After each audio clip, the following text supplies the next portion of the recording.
So I'm going to start separating the gearbox from the engine, and to do that I'm going to have to loosen all these what appear to be 17mm bolts, and they run all the way around the what do you call it, the casing for the flywheel and the clutch.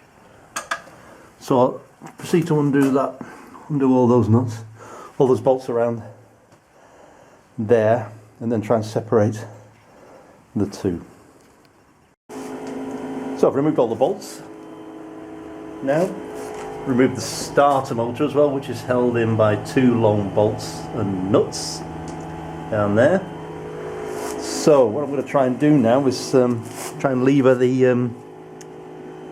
gearbox away from the engine. I think I'll have to try and stick something in there. I'll try and find a prise point where I can prise them apart. But let me get back to you on that one.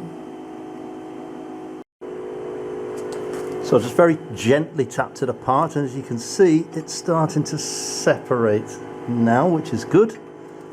Yeah, so just ease it apart, and then I'll put the camera down, I think, and just see if I'll just ease it very slowly over to the dowlings there. Try not to do any damage to the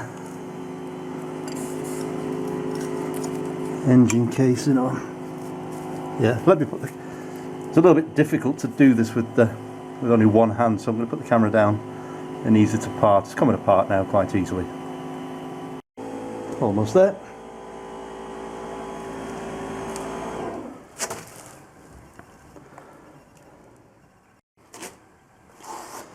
So engine and gearbox are now separated. I've just seen the mechanism of the clutch. Actually, it's actually working quite well. It's yeah, it's well, that's come out, but it is, believe it or not, working quite acceptably well. That I'll replace the thrust bearing and maybe even the arm there. And, yeah, so I'll go ahead now and unbolt the clutch cover plate, the pressure plate. So there's these nuts all around here. 1, 2, 3, 4, 5, 6. I think it's 6 bolts. They look about 13mm there, but I'll unbolt them now and have a look at the clutch.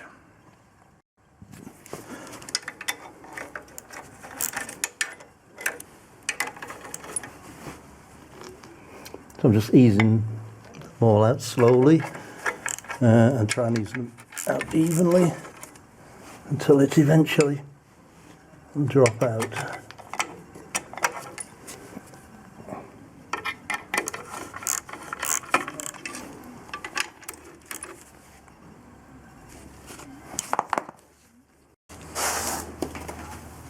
So the clutch is out, and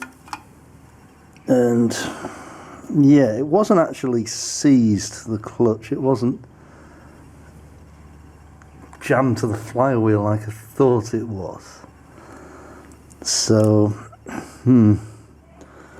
now it's not in too bad a shape, that clutch, actually, but it does, yeah, there is a little bit of meat still on it, but it is getting to the point where it needs to be replaced.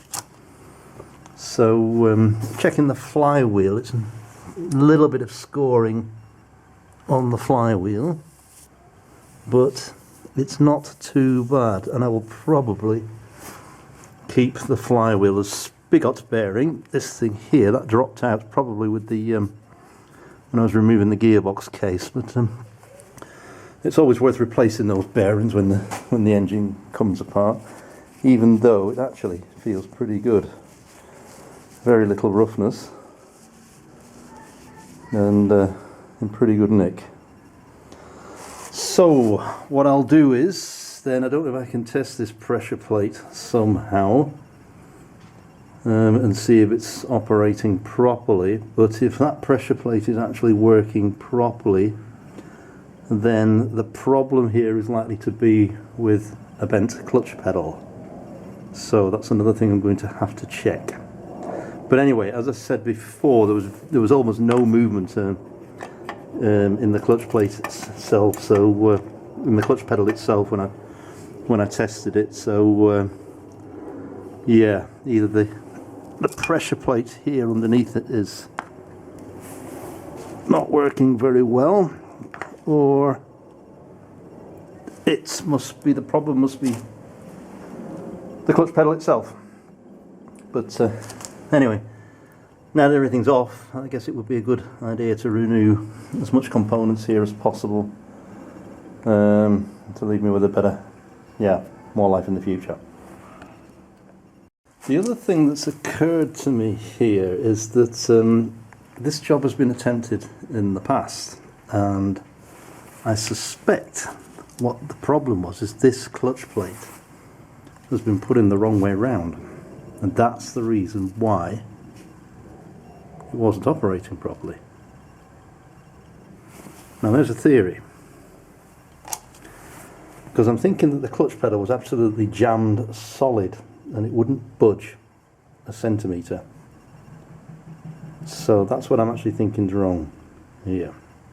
But anyway, let me order the parts here, and I'll have to send this back off for